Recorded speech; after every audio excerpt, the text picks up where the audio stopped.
Whoa. The Old Bailey courtroom. Oh. So this is the highest court in Great Britain. The Old Bailey. Who are those people there? The centuries of history in this place is palpable, isn't it? It's so different to the Supreme Court in Japan. It feels both imposing and serene at the same time. The atmosphere almost makes words redundant. Whatever the country, determining a person's guilt or innocence is always a solemn affair. May I say something, Miss Naruhodo? Oh. Yeah, what? Your eyes look ready to pop out of your head again. Yep.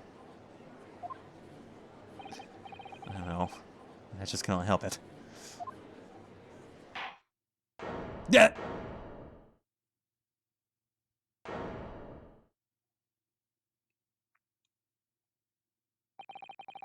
In the name of Her Majesty the Queen, I hereby declare this court to be in session. Oh my.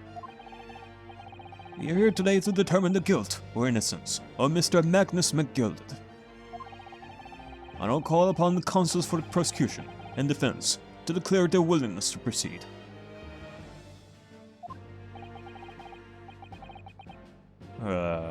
Hello there.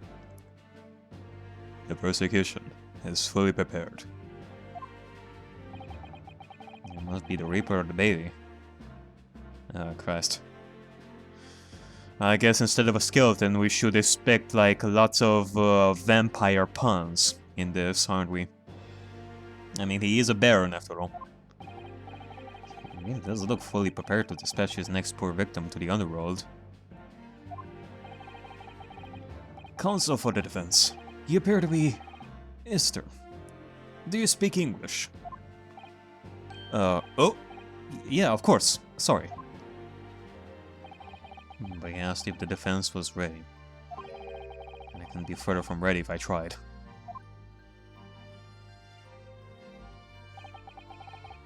Those eyes please me. Nipponese. They shroud your fear, your doubt, your trepidation. They run wild, clinging to some phantom notion of courage. The quintessential look of a sacrificial lamb. Gosh, I just ran down my spine all the way to the tips of my toes. It's more than that. It kind of makes you feel like you just stepped, like, a little bit into the underworld there for a split second there. You felt the coldness of the underworld. No, Mr. McGilded. Yes, my lord. You stand accused of murder. A capital offense. You could be sent to the gallows if found guilty. I am quite sure you wish to entrust your defense to this foreigner.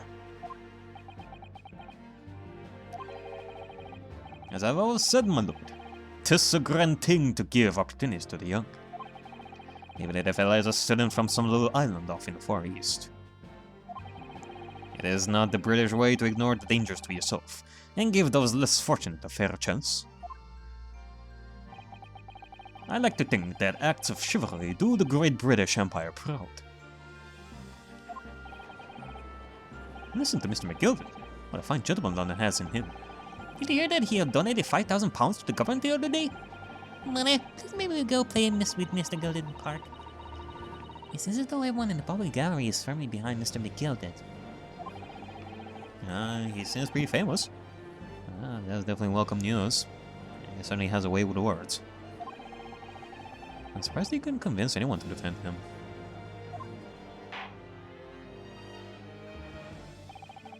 Eloquently put, Mr. McGilded. And most laudable sentiments. No. Ladies and gentlemen of the jury, I'm sure I need hardly remind you. That you 6 members of the public have been selected for your impartiality. Are you ready to proceed? Jesus Christ. Yes, my lord. If the task is to send rotters to the gallows where they belong, I'm more than ready. At the manor, his lordship always says we should dispose of rubbish promptly. Naturally, I agree. Huh? Any criminals here will soon be wishing they never set eyes on me.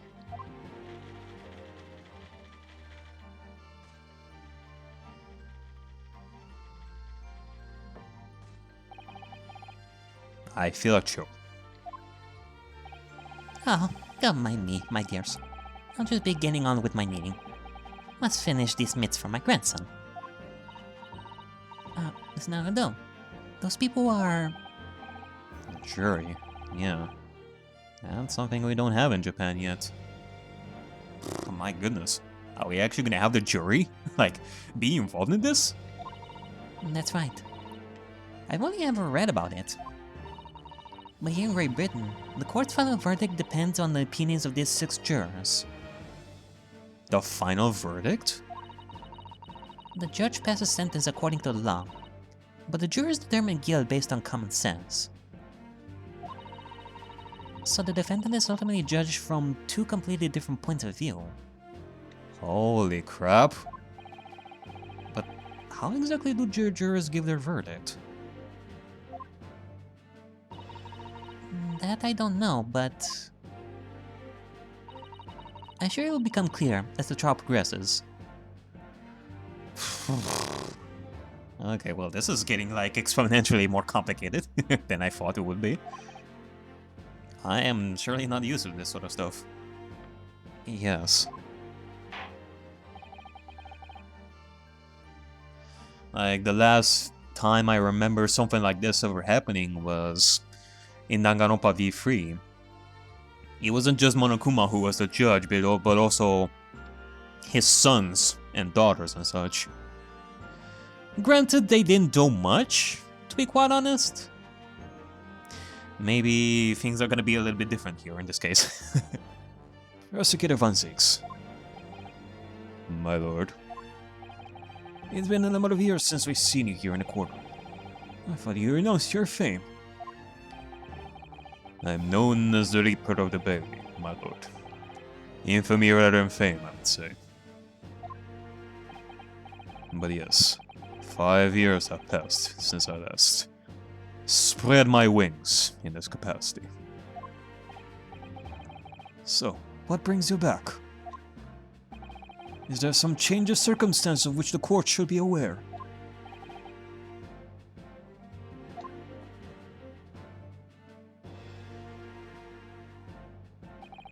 I leave that to your imagination, my lord. So the Reaper has been out of action for 5 years. Why is that? Why did he have to choose today of all days to make a comeback? Don't lose heart, Miss Naruto. As you wish, sir. The court nevertheless welcomes your return. Now then, opening statements, I think. A summary of the case, if you please. Certainly, my lord. As your lordship is aware, this is a case of overwhelming simplicity. You must be the only ones in here who aren't aware. As usual, the incident took place in the late evening. 3 days passed. The hour was some minutes after 10. The hour was some minutes after 10. The victim was a maker of building bricks, known in the community as Thrice-Fired Mason. Sorry? Thrice? He was a very accomplished craftsman. The bricks he fired were said to be almost indestructible. And the victim's corpse was discovered in an omnibus in service of the streets of London at the time. A dagger that had been thrust into the victim's abdomen is believed to be the ultimate cause of death.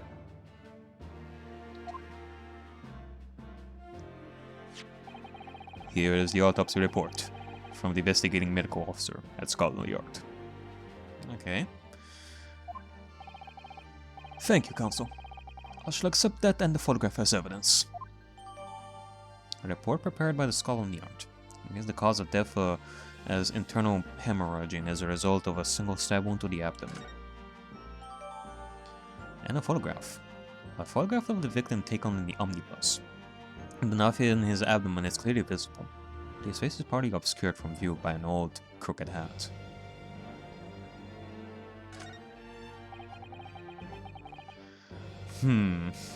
Okay, well, let's see. Let me read this. Male, age 54, occupation brickmaker. 15 February, 10 p.m., 11 p.m. Stabbed once in the abdomen with a knife whilst journeying in an omnibus. Died due to internal hemorrhaging resulting from the trauma.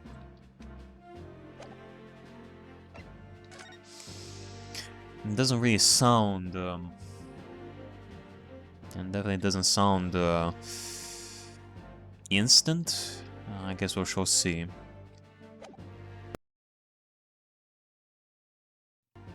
Okay, I just realized something.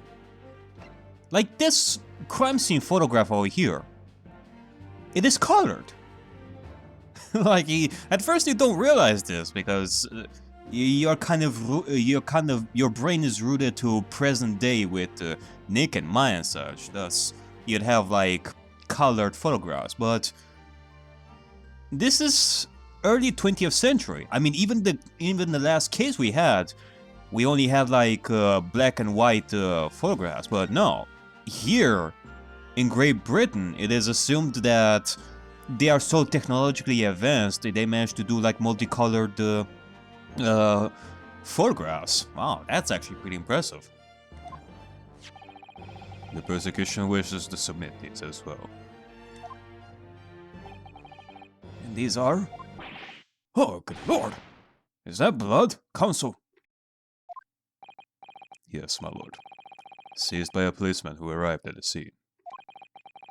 These gore-soaked gloves were taken from the hands of the accused when he was arrested. From the hands of the accused? What? Mr. McGilded's gloves had blood on them?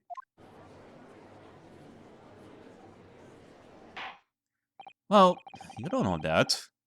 Maybe he was eating cherry pie there. Yes, I'll accept this as evidence as well. Alright, the leather gloves the defendant was wearing at the time of the incident. There's a blood stain on the right glove. Okay. How did I get into this? I'm back to the core before I even started. Continuing. According to the driver of the omnibus, there were only 2 passengers traveling inside his vehicle at the time. Only 2? Obviously, one of those passengers was the deceased brickmaker, Mr. Mason. The other was the accused, Magnus McGilded.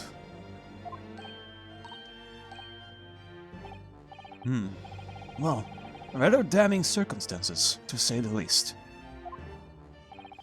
Defendant, what say you?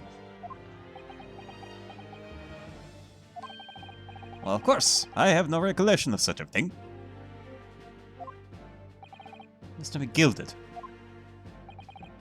To be sure, I rode the omnibus that evening. But whenever I'm in a carriage, I am taken with a fierce tiredness, and I always succumb to it. Are you claiming to have been asleep? 'Tis the motion of the carriage, my lord. Lilton, so it is. And when I opened my eyes again,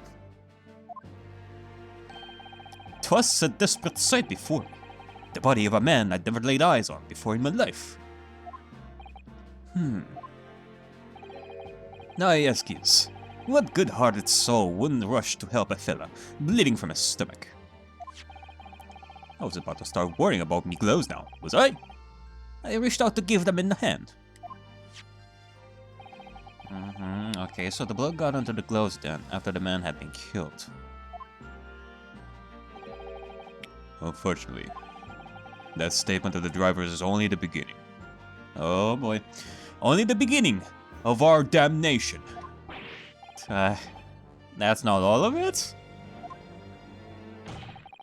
There were multiple witnesses to the precise moment at which the brickmaker was fatally stabbed.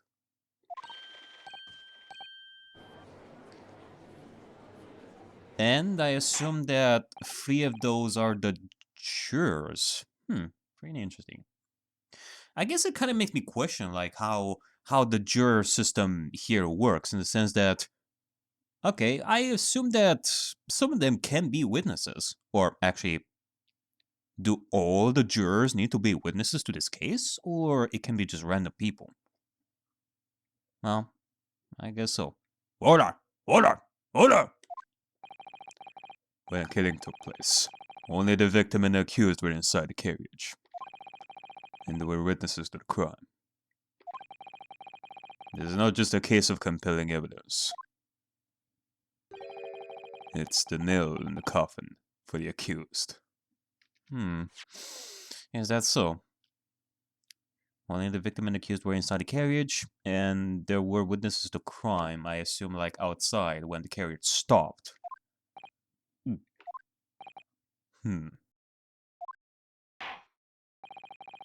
Thank you, counsel. The circumstances of the crime have been made quite clear. And now for the final verdict. Wait, hold on a second, hold on. Let's not. Well, actually, it kind of depends. What would be the court record? The world record for the fastest trial in existence. I mean, this must be the first times we're doing this sort of stuff. It must be like, what, 20 minutes? I think we'll hear testimony from these witnesses first of all. Alrighty then. Your wish is my command. Bailiff, bring the witnesses in at once. Okay, well, at least... okay. Oh my god. So many people in the same room. Okay, well, first of all, this guy does give me the air of Manfred. But at the same time, it's not like he's saying, oh, what a waste of time. Let's end this trial as fast as possible. There's no need for witnesses and such. At least he is acting accordingly to the book and he's not controlling the trial. At least for now. I guess we shall see. Second of all, my god, so many people in this room. Like, I'm trying to voice all of them and I just give them all like all sorts of random voices in my head. It's a little overwhelming with all these people in this room. I have to give them all like voices and such. My name is everyone calls me Beppo. I drive an omnibus on the East End. Bruce Fairplay. I am banker in the city. My name's First.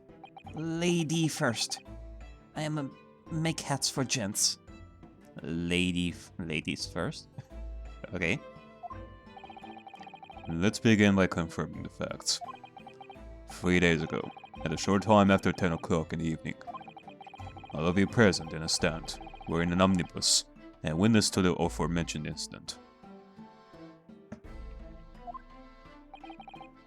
Is that correct?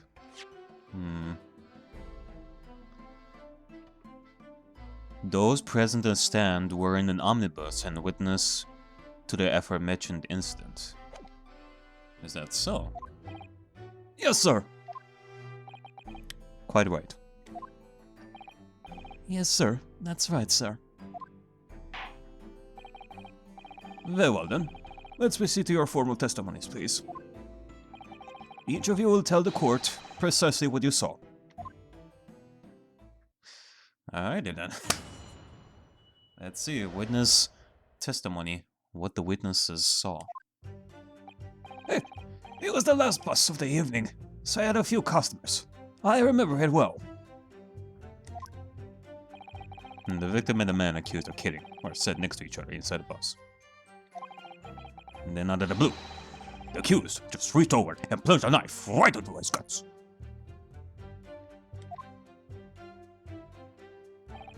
That's right. He stabbed him. I screamed, I did. I couldn't help it. As soon as I heard the scream, I stopped my bus. And then I saw it too. Oh boy. An ambiguous testimony, I must say. Exactly, my lord. These men witnessed the incident in the omnibus with their own eyes. Okay. Well, so far I haven't seen like anything clear at first glance, so I guess we're gonna have to examine this like further. I'd like to ask a question if I may. Yes, Consul. Well, this testimony makes absolutely no sense to me whatsoever. Why not? Well, the incident took place inside a moving carriage, didn't it?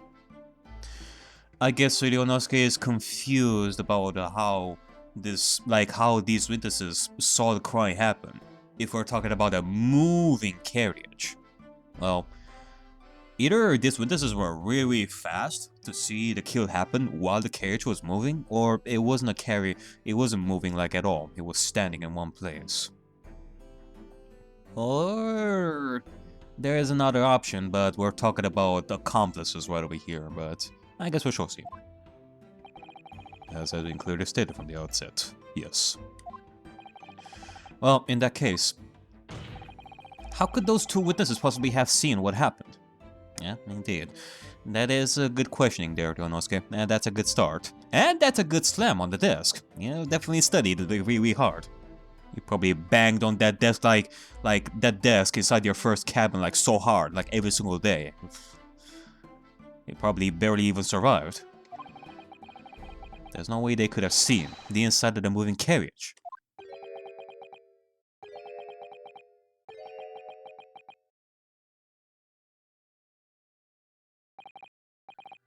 How quaint.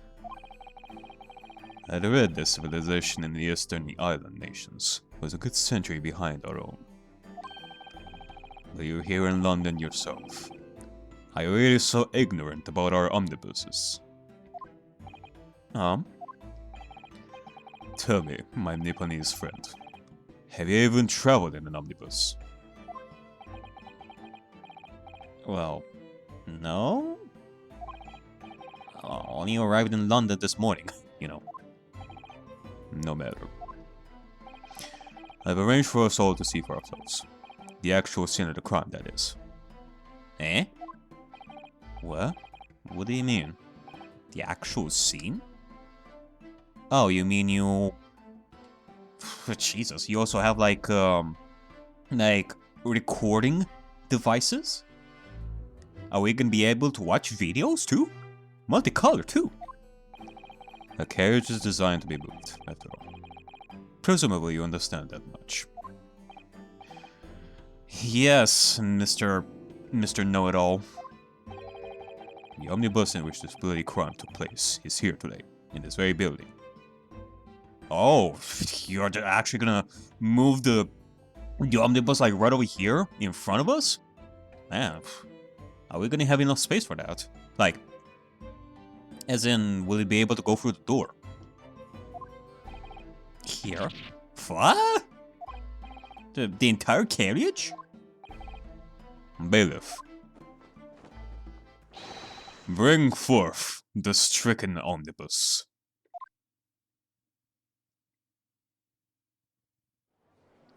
Jesus. Okay, that's good. We are being followed. So that's an omnibus. The omnibus. Ah, I see. Okay, so I guess you can also sit on top of it. I feel like I've seen those kinds of things in London as well. Like those kinds of cars. And you can sit on top of cars too, I think. I can't believe they could bring something so enormous in here. Great Britain's courtrooms are amazing. As you can see, the omnibus is pulled by 2 horses and can carry up to 8 passengers. 8 passengers. Okay.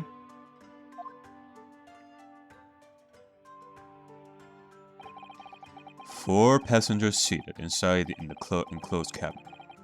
Another 4 on the rooftop deck above. Every Londoner knows that the best views of the city's architecture and sights are to be had from the top of the omnibus. I see. I assume that if you want to go on top, you also have to pay like extra for that? Or is it just a matter of luck? Like, I call shotgun! And I shall point out to our foreign guests that there is a skylight on the roof, allowing a view of the interior from the seats above. Ah, I see. Okay. So you're saying that's how these witnesses saw the crime happen? Ah, skylight. Oh ho ho! The penny drops at last, I see. These 2 gentlemen were occupying the rooftop seats on the omnibus when the murder took place. That is how they came to witness the crime incident. That is how they came to witness the grim incident. Through the skylight. I see. In which case, okay, I do want to check something in regards to that cross-examination. No, that makes perfect sense. No. Well, Consul, this is a first. In all my years behind the bench, I've never experienced the crime scene itself being brought into the courtroom. Like, this guy, Baron van Zieks, is nothing but photo. There are a number of important clues remaining inside the carriage, my lord.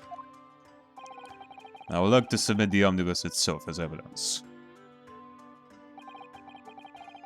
That is the prosecution's wish.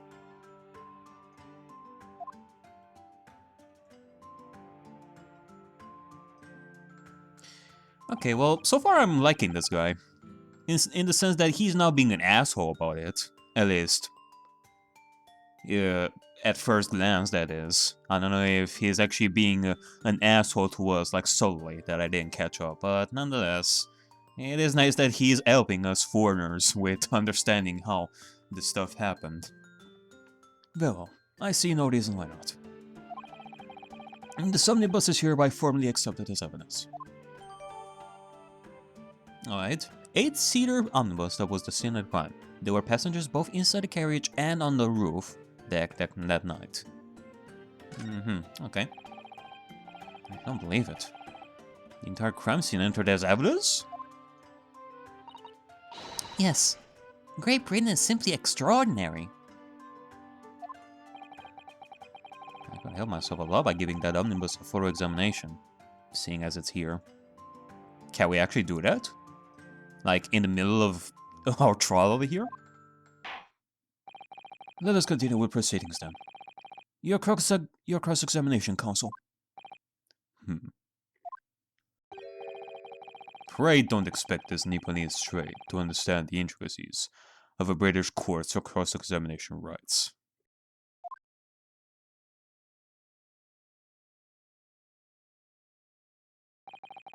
Alright.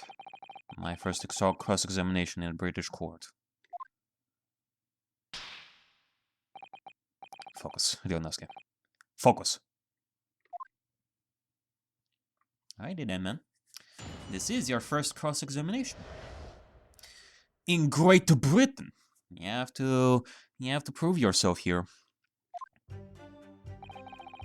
It was the last bus of the evening, so I had a few customers. I remember it well. Hold it! Yeah, I think it was some time after 10, wasn't it? Oh yes, sir. That's right, sir, yes. Ever so cold it was, sir. Freezing, in fact. Yeah. Let's see. Like, so far we have, like, no reaction from them. This is interesting. And you had 4 passengers on board at a time. Is that correct? Yes, that's right. Not all traveling in the same part of the bus, of course, though. No!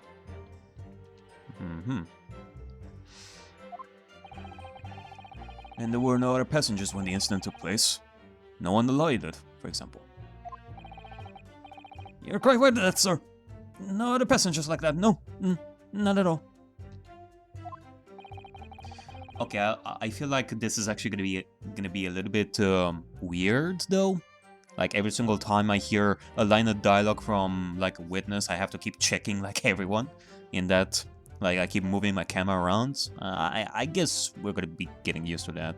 So nobody fled the scene of the crime, then. And with no reaction from the others. You know, this is actually, like, a pretty interesting thing in regards to Great Ace Attorney right over here. In the sense that, in the first case, we had to focus on the reactions, and in the second case we had to focus on the glances and such. That is something that... Well, okay, there are some stuff in regards to that in the first cases, of course, but not to this extent right over here. Like, we, the readers, are actively participating in observing glances and the reactions and such that would help us in investigating. Whereas before, we had to use evidence, and maybe sometimes we would use the reactions of the witnesses to tell us something about their characters and such. So, yeah, this is pretty interesting. I have to say, the boss insists on it running. He does. Every evening, the last boss of the day. But I do wonder sometimes if it's altogether worthwhile. Yes. Sorry to say. What do you mean by that? Well, what with being so cold and everything, I'm only making 20 pence on the run, you see. Yeah, I spent that much at the pub on the way home just trying to warm up again. Aww.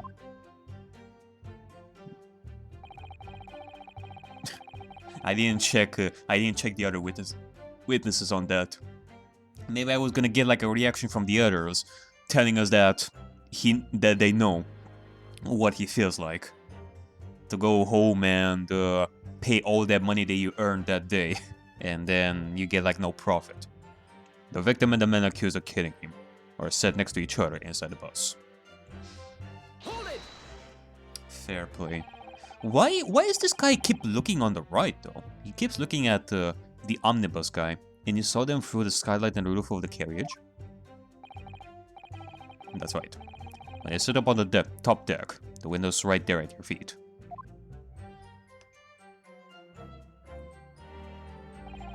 There was a lamp on the inside, so I had a pretty good view. Okay, there is a lamp inside. What does that say? Job Master's London head office. Okay. The two of them were wearing hats, and I couldn't exactly make out their faces. Okay, that is a good detail there. But there's not a shred of doubt in my mind. It was Mr. McGilded. I don't know. I mean, this guy on the left looks taller than Mr. McGilded himself. How can he be so sure? Yeah, how can he be so sure if you didn't even see his face? Well, how can I put it politely? Mr. McGilded is a gentleman of rather small stature. I couldn't have mistaken him for anyone else. I don't know. Maybe it's just perspective thing. I guess we shall see. Let's not forget that when the vehicle came to a halt, the only people inside the enclosed cabin were the deceased Mr. Mason and Mr. McGilded. There is no room for doubt here. I really wish there was. Okay. Then out of the blue, the accused just reached over and plunged a knife right into his guts. Bang, bang! Hold it! He actually saw the exact moment when it happened. Did he see the moment exactly when it happened? Mr. Fairplay? Then I already testified to that. Or are fair dinkum, hard-working city bankers, not considered trustworthy these days? Nah, not quite. Oh, no, I didn't mean that. What's a bank? I don't know if banks are actually a thing in Japan. Like, at this point in time, I don't know. Yeah, this is not good. I really got his back up. Perhaps you could just tell us what you saw in a little more My lord. Oh. Juror number 3? What's the meaning of this? My mind is made up, my lord. Completely and utterly made up. Made up about what? Oh boy, here we go. Something tells me that we're gonna be having like lots of trouble with the jurors because of so many different personalities right over here. Like a bunch of randos that just do whatever they want. For example, this guy is probably gonna be impatient as fuck. And who knows, maybe this guy is rich, so he's probably gonna be thinking that he's gonna be controlling this trial, like easy peasy. Ugh. I don't like the stinking rich. Never have. They're always up to something or other that they shouldn't be. Every one of them. Oh. And the leprechaun of a man is no exception. Now, he cannot fool me. Uh-oh. What is he doing?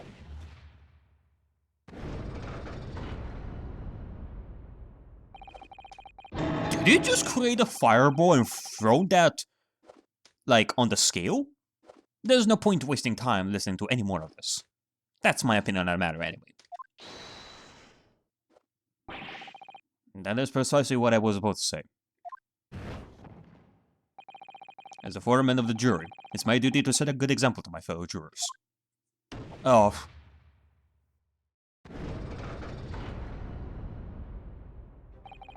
What the...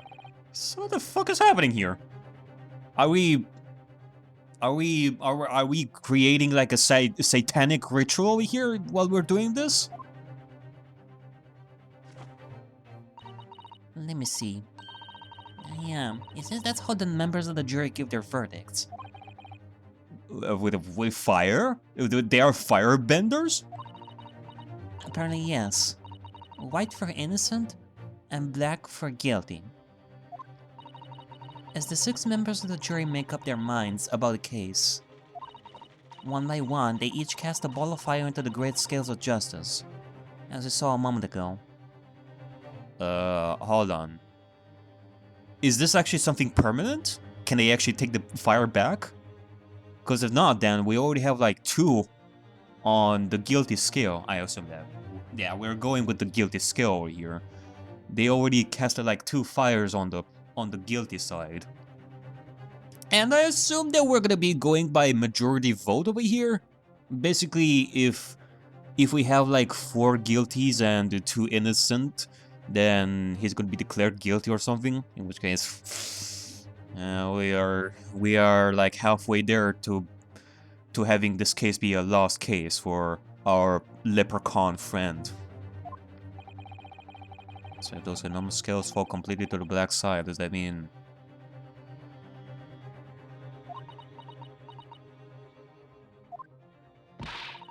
Let's do our very best to make sure that doesn't happen.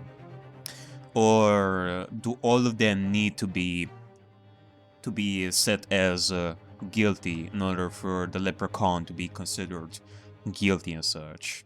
That would actually be more fair, and that would be much easier on us. But I don't know, I guess that's assuming that this is not going to be permanent. In which case, they're going to be able to retract their fires and such. Ugh, I'm even more worried than I was before. It just keeps increasing and increasing. How many buckets have I used up until now? 3. I have used 3 buckets full of sweat right over now. Very well. The court acknowledges the change in the jury's stance. Counsel for the defense, please continue with your cross-examination. This is a nightmare. Wait a second. Is this actually a gameplay mechanic right over here? Like, if before we were to press on the more important stuff and determine like important things, then this would not have happened. But given the fact that we have wasted so much time pressing like useless statements, this would happen. So basically, if we press like too many useless statements, then it will be game over. So basically, would the game incentivize us to try to press only the important stuff so that we continue with this? So basically, I cannot just go through every single statement to do this. Oh god. If that is the case, then that's bad. But if this was actually scripted, and this isn't a gameplay mechanic, then I guess we're fine for right now. But still, let's make sure that we are doing this right. That's right. You stabbed him. I screamed, I did. I couldn't help it. Hold it! Okay, hold it right there. You stabbed him, you say. And you were sitting on the roof deck, were you? Yes, that's right. I was up on the roof seats.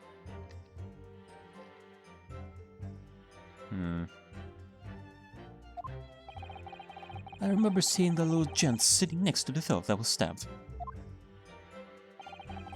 I'm thinking about a new hat design, you see. So I was just gazing absentmindedly around. You know, I can give you a hat myself. I have like 50 hats of those. But then I happened to look down through the skylight. It was sticking right out from his belly. That huge great knife. Okay, I'm gonna assume that while we're checking for the others, there's gonna be like cue sounds that will tell us that, hey, somebody has a reaction. I feel. Let's see. A great sight indeed. Man, Chad, you are quite morbid. Well, that didn't hit me at all. Uh-oh. The jury looked like they're even more convinced my client did it than they were before. That appears to have made everyone even more dubious that Mr. Gill did his telling the truth. If only we had some evidence to counter their suspicions. Mr. First. Yes, sir? Is this the knife you saw? Oh, good grief. Yeah, that's it. The very one, sir. Is that... Yes, Counsel. This is the blade that was driven into the victim's belly, like a stake through the heart. That is a blade of considerable size, Counsel. It is. Furthermore, the scabbard is emblazoned permanently with a certain initial. The letter M, which seems oddly familiar.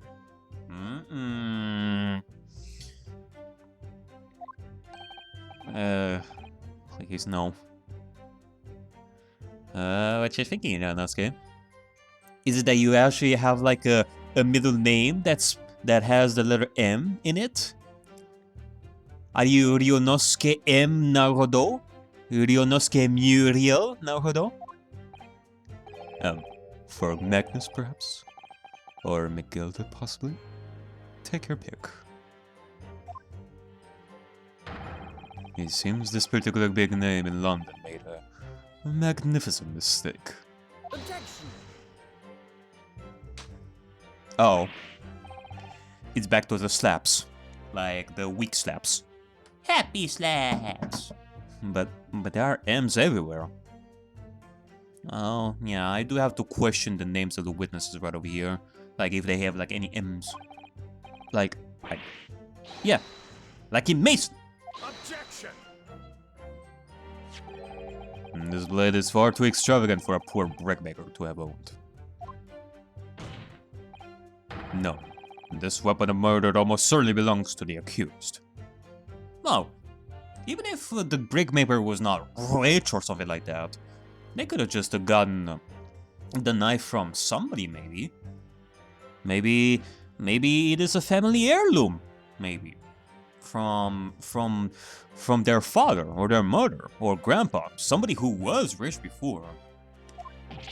Yeah. Not conclusive, but certainly compelling, Counsel. Alright. A largish knife that was found lodged in the victim's abdomen. Its quality and fancy ornamentation suggest it must be quite valuable. My lord, if I forgive the interruption. Oh, juror number 2. Go on. Hold on. Before I do this, let me just examine some stuff right over here. And see about some stuff. Something on the back, maybe some design, maybe inside the gloves. No. Can we examine this further? This is definitely blood, isn't it? Not the most pleasant sight to be confronted with on our first day in London. Well, nothing will come of grumbling now. No. By the way, is Mr. McGilded right-handed? Yeah, I believe so. He was toying with a coin in his right hand a little earlier. Pity. If only he'd been left-handed. I think blood on either glove would be fairly incriminating, really. Well, the thing is, if Mr. McGilded was left-handed, then this could have been a good way to tell us that he was innocent, because these gloves tell us that the killer actually used their right hand to stab the victim, like with a knife and such. And there would definitely be blood on the right hand. Thus, there would be blood on the right glove right over here. So that would tell us that the killer was right-handed. But otherwise, no. I don't think that this would actually help us much. The 8-seater omnibus? Okay. Oh my goodness. Okay, let's examine this bad boy. Well, let's open the door and go inside, shall we? This isn't a murder. It's horrible. Yeesh. Okay then. Oh my goodness. Okay, well there is some blood right over there. I'm sure they must have hit puberty here. That's blood that's soaked in a seat. The victim's obviously. Yeah, and that seat would be clearly visible from the roof deck. Would it really stab somebody in full view with the other passenger like that, I wonder? Well, it was after dark, and there was a lamp on in here, so perhaps the culprit couldn't see anything outside through the skylight.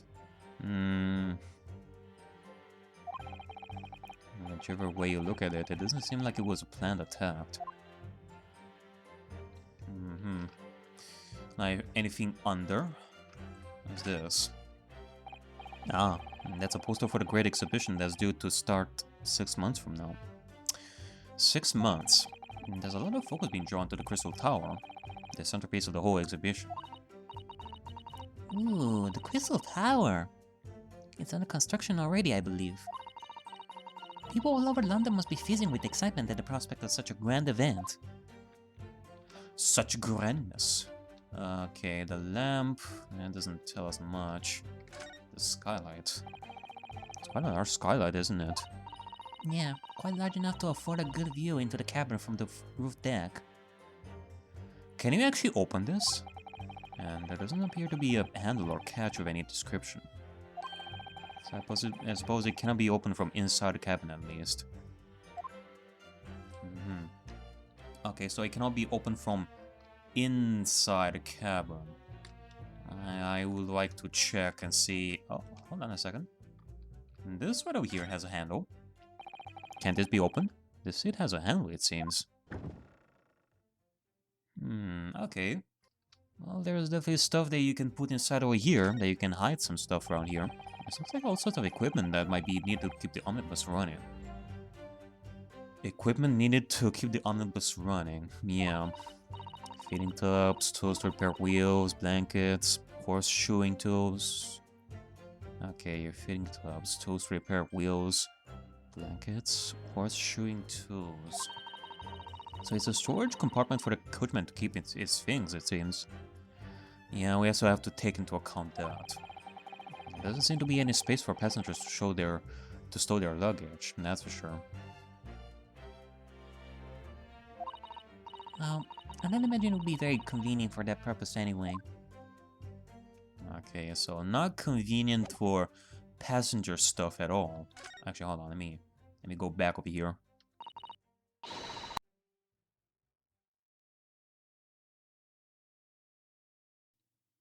Okay. What about around here? Let's see if we can go on top right over here. So, this is the loop deck of the omnibus. Oh. You must have a wonderful view of London streets from up here. Some people sit all the way up here on bitter winter nights with a cold air brushing past them. Yeah, I doubt that many people would be able to do that during winter. And they have to pay money to do so. Ugh, I can imagine how cold you must feel. That just made me think of something horrible. You know, I feel like that kind of sucks. Payment depends on how many people you can carry at the same time, right? This guy can carry up to 8 people. And I can imagine that he would really suck during winter, because nobody would want to go on top of the omnibus. So, more than likely you're gonna have like more up to 4 people inside the carriage. Thus, you get like less money during winter, which definitely sucks. Can you imagine being dragged around the city in the freezing cold as punishment?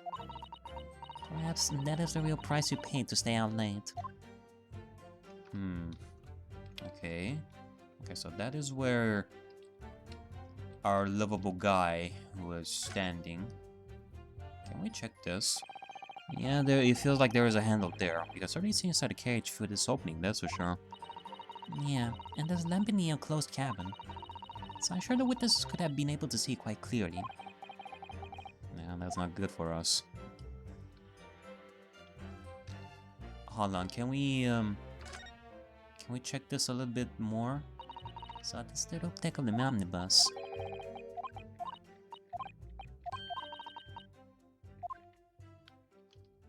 There's a handle right over there.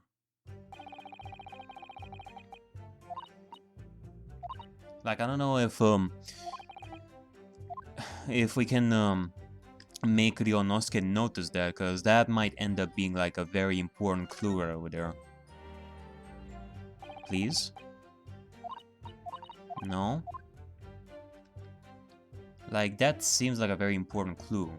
People can go inside the carriage from there, but they cannot exit through that. Like, if this is a matter of positioning myself, like, better, and that's not a good sign.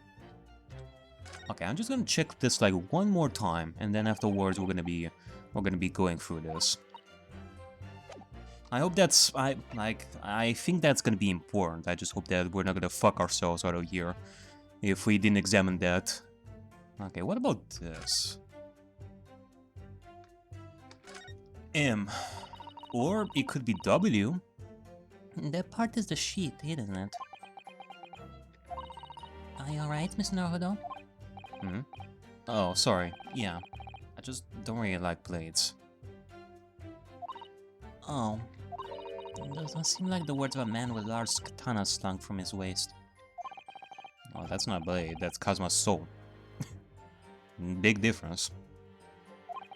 Anyway, there's no sense in delaying it. Let's see what the blade looks like. Yeah, it's all bloodied and such. Look at this. Ugh, that looks like a lot of blood. It surely is blood. Ugh, an English man's blood looks a lot like a Japanese man's blood. Did you think it would? Did you think it wouldn't? Sorry, it's just that we've only just arrived here in Great Britain. I find it a little hard to adjust. Yeah, I do understand. Okay then, what about the insignia right over here?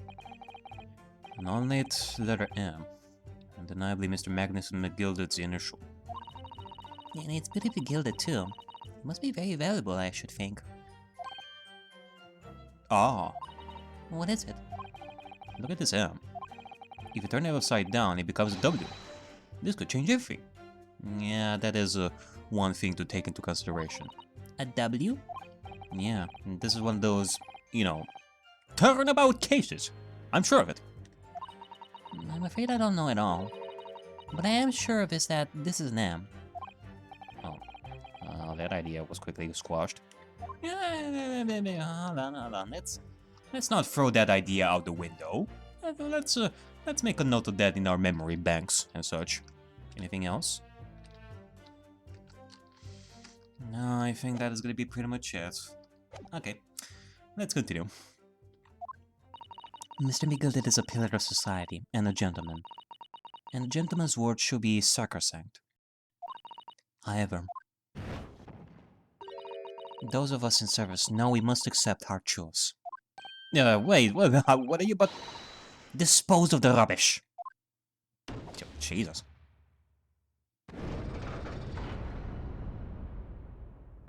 No. I don't wish to cause offense, but I do like to eradicate all traces of filth and grime.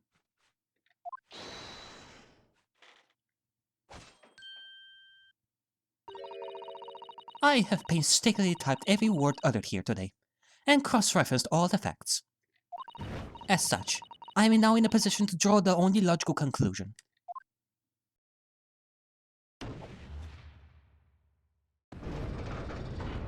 Oh, this is just great.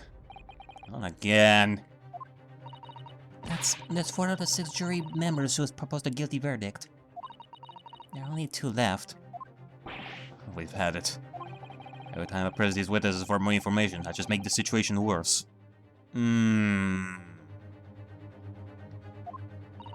Nevertheless, what we need more than anything at the moment is more information. We're still very much in the dark. I suppose I'll just have to keep pressing the witnesses, knowing that more sparks may well fly. We mustn't give up hope that we'll uncover something that'll give us a way to fight back. But... Alright.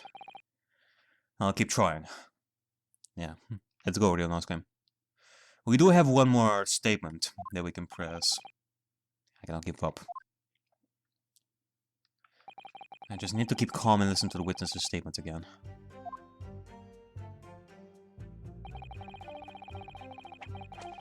As soon as I heard the scream, I stopped. And then I saw it too. Yeah, about that. What is it that you actually saw, Beppo? What exactly did you see? Oh, well, sir, that will be the passenger, sir. Yes, collapsed on the floor he was.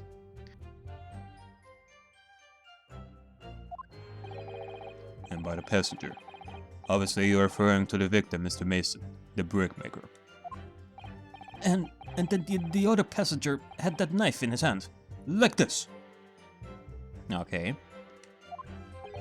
By the other passenger, obviously you're referring to the accused, Mr. Magnus McGilded.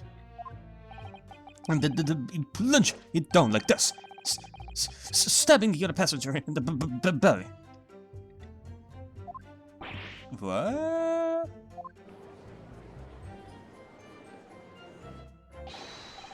My lord, I wish to speak. Uh-oh. Yes, juror number 5. Do I take it that you too? As the master of the London Guild of Coachmen, the idea of a murder being committed in one of the city's carriages is utterly abhorrent to me. You won't be right to make a decision before hearing all the facts, though, I said to myself. Okay, well, there's one juror right over here that is speaking my language. Oh. But I've heard enough now. The horse has bolted, as they say. Ah, damn it. Please, just keep my mind open. Giddy up now, Silver Blaze! The finish is in sight!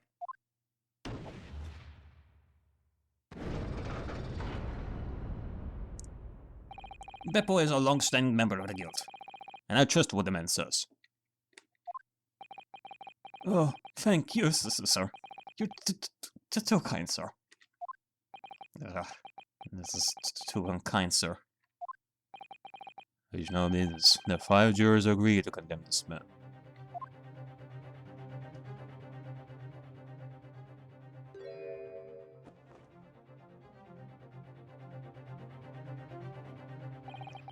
Madam Juror number 6. Yes, dear. What can I do for you?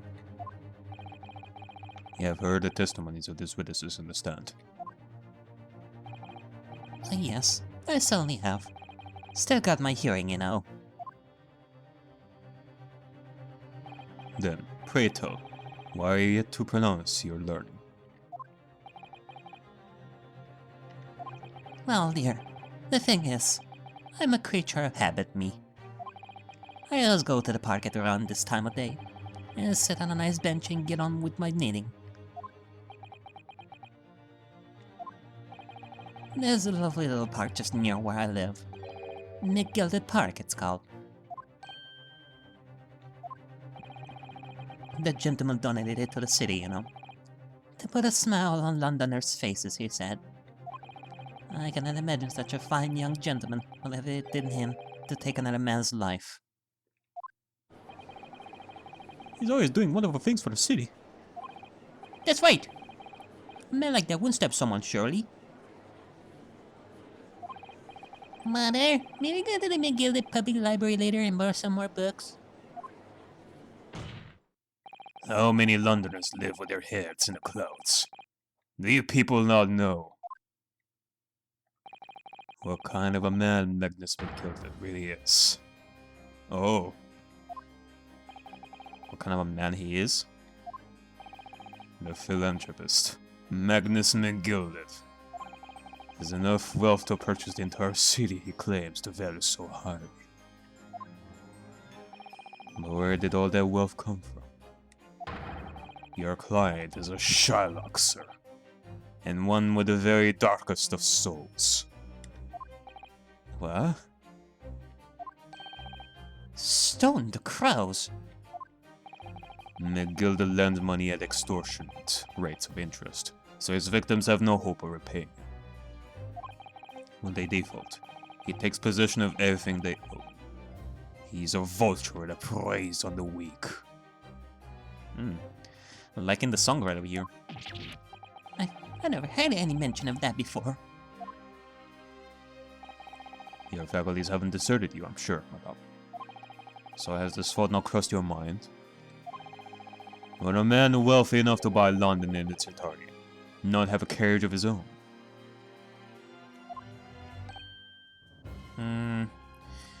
When you think about it like that, maybe. What possible reason could this man have had to make use of a public omnibus service? Well, it could be like other situations. Maybe our friend McGilded's... Oh, I'm just trying to argue your point over here.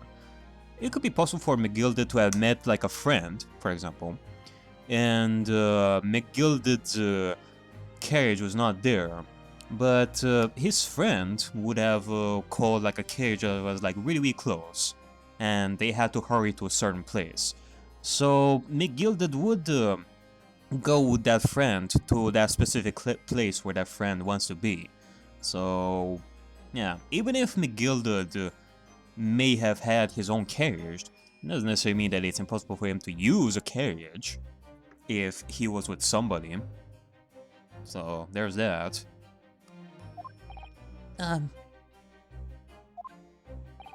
You're not saying that the victim, a poor brickmaker, had next to nothing to his name, save considerable financial liability.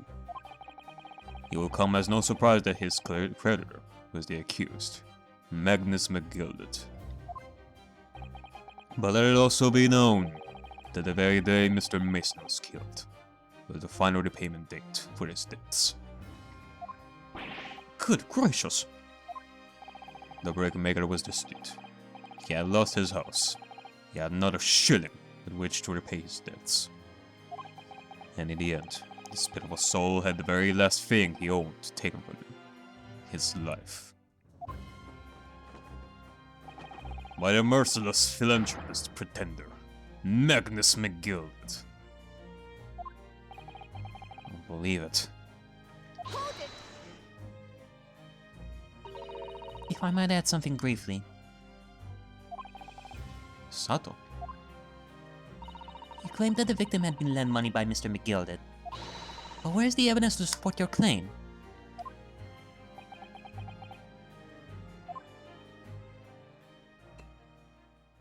Oh.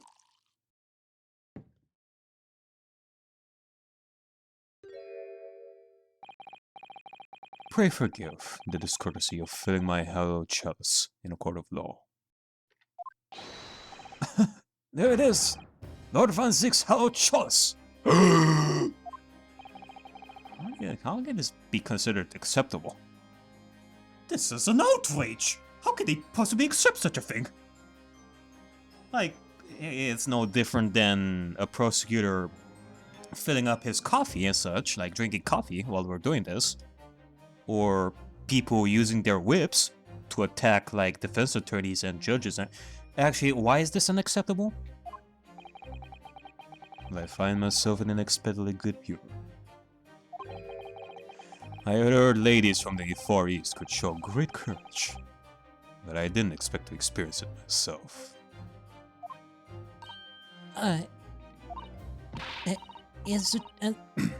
judicial assistant to defense, I am simply doing my job. What a pity that your display of courage is in vain. This is the debtor's ledger, which details all monies loaned by the accused. Okay. You'll find the victim's name clearly recorded inside. Oh. Allow me to present this ledger as evidence. And pray forgive the discourtesy of raising my chalice in a toast to the enigmatic East at the same time. A marvelous toast, Consul. I'll gladly accept this new evidence. Place your bets, ladies and gents. Maybe what he's drinking right over there is not red wine, but it's actually blood. I kind of look at people who had borrowed money from the defendant at a high rate of interest. It includes the victim, who owed 20 guineas. 20 guineas.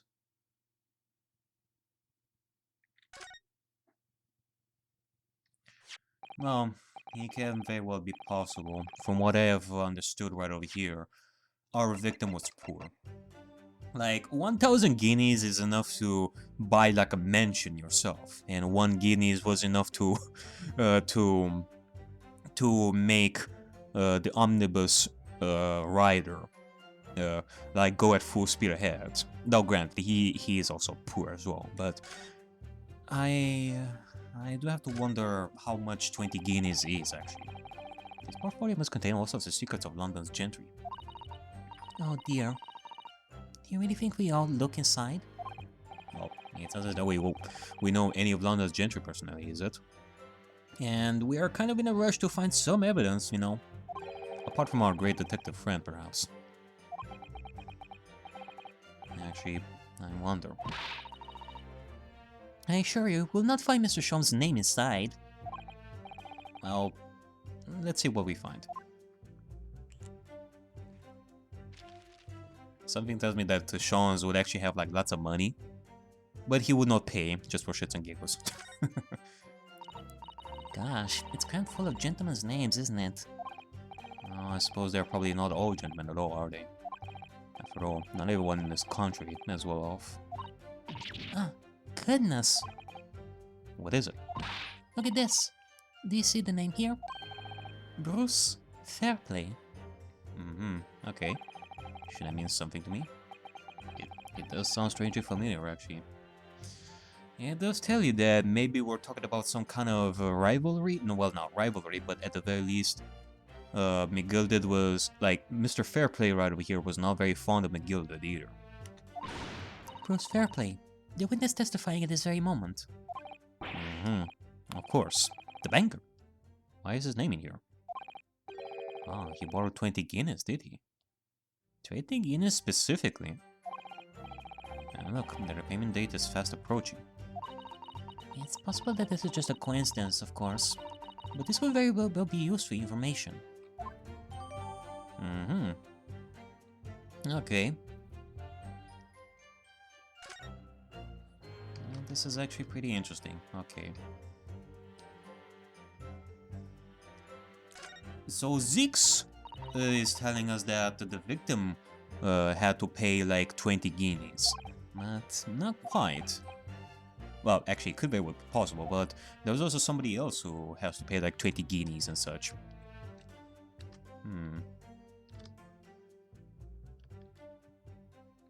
Okay, then.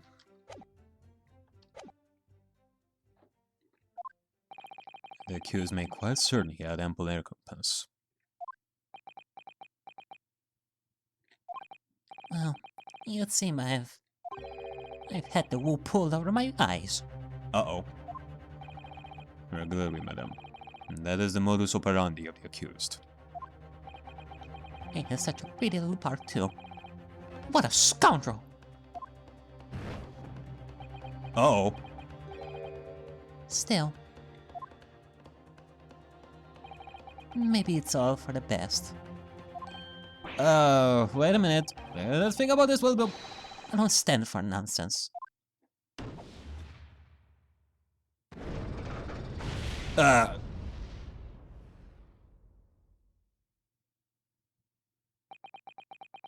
Okay, let's not panic right over here. Let's not panic. We still have the judge that we have to talk to. That was it. The last juror's decision.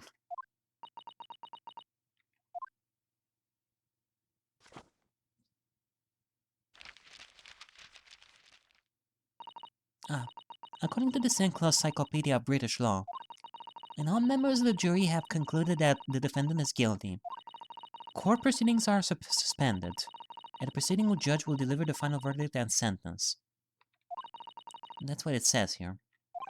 The final verdict. It's over then. There's a footnote, though. A footnote? However, the defense... All 6 members of the jury are now in agreement in this case.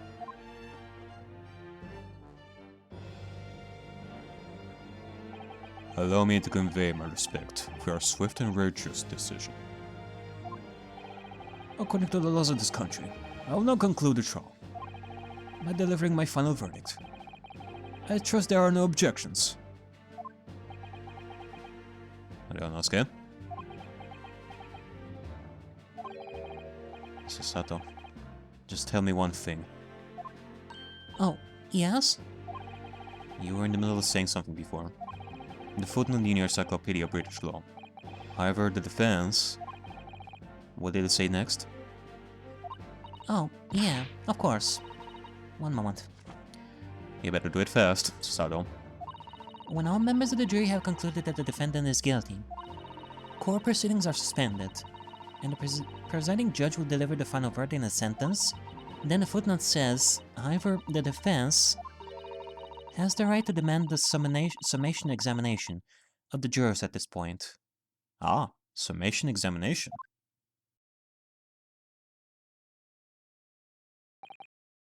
Summation examination. Okay, well, I personally do not know what the fuck that means, but it gives us plenty of opportunity to re-examine this and get a foot inside this case ourselves. We don't know, shouldn't you have studied that? It feels like basic stuff that you should have known by now, if we're talking British law. Objection! A summation examination. From which century has that tome you have there been resurrected? Oh, Judging from the binding, I would say that book is at least 50 years old. Any modern text on British law wouldn't even give such an antiquated procedure a mention. Oh. I guess that would explain why Ryanosuke would not know about that. Since he studied like so much, you would think that he would know at least that if we were to prepare for the British trawling and such right over here. But if it's an old concept, yeah. We could argue that we would definitely need that. It's a relic, long forgotten, and certainly no longer practiced. So you're out of luck.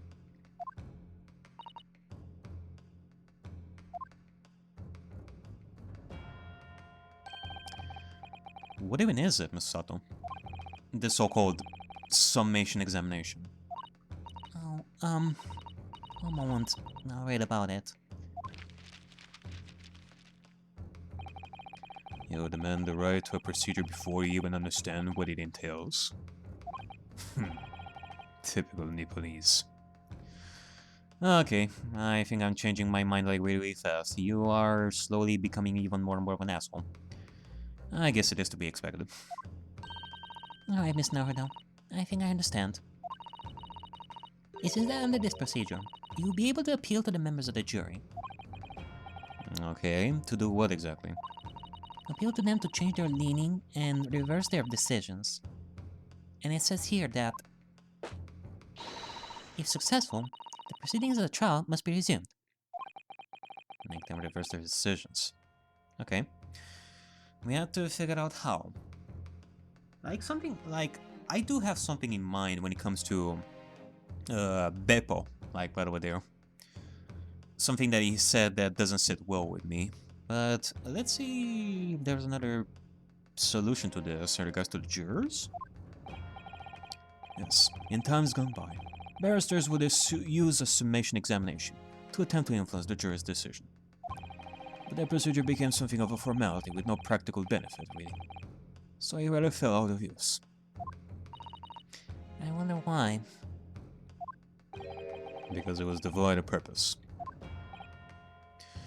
Why? Is it because, like, the prosecutors in this country are so good at it that the defense never managed to use this summation examination, like, at all? Because the prosecution was so good during these times. Changing just one member of the jury's mind would be hard enough, let alone several. No self-respecting defense barrister would even assert his right to try this in this day and age. Yeah, well, try us. Still, I don't see any mention of the procedure actually being formally revoked. Yeah. So technically speaking, while it has been out of use, doesn't necessarily mean that it's illegal or something like that to use it. It's not like we are restricted from using that, right? What are you suggesting? I'm suggesting that although it may be antiquated and largely forgotten, it isn't yet extinct. What do you think, Miss Naruto?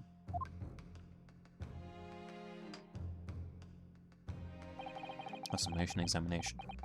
Or that's possibly a potion. Do we assert our right to carry it out, or admit defeat?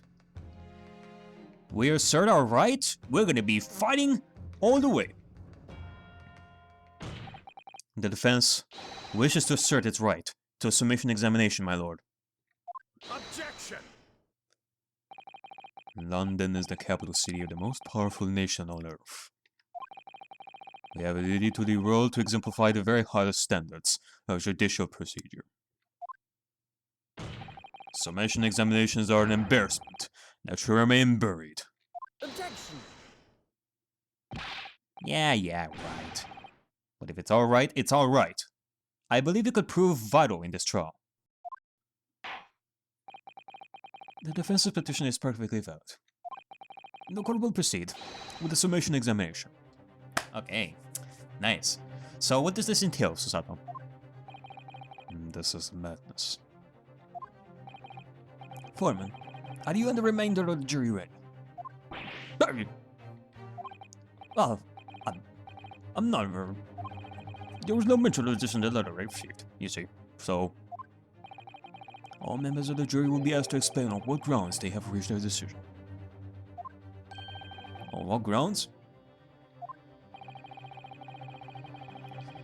Yeah, you know, this is actually a very good point. I guess now I'm understanding what this summation examination is telling us. Like, basically, we have to ask the jurors what their motives are for saying that this guy is guilty. And we would need, like, legit reason for that. So, you cannot go away scot-free without explaining yourself.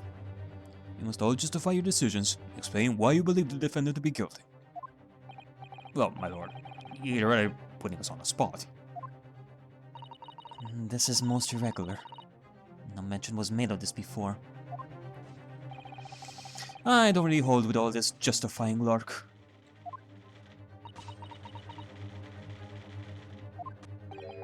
That seems to have thrown the jurors off. It says none of them experienced this before. Alright then. Summation examination. Defense procedure no practicing lawyer has attempted for years, is it? Well, just maybe. It might be the opportunity we've been looking for. To turn this troll around.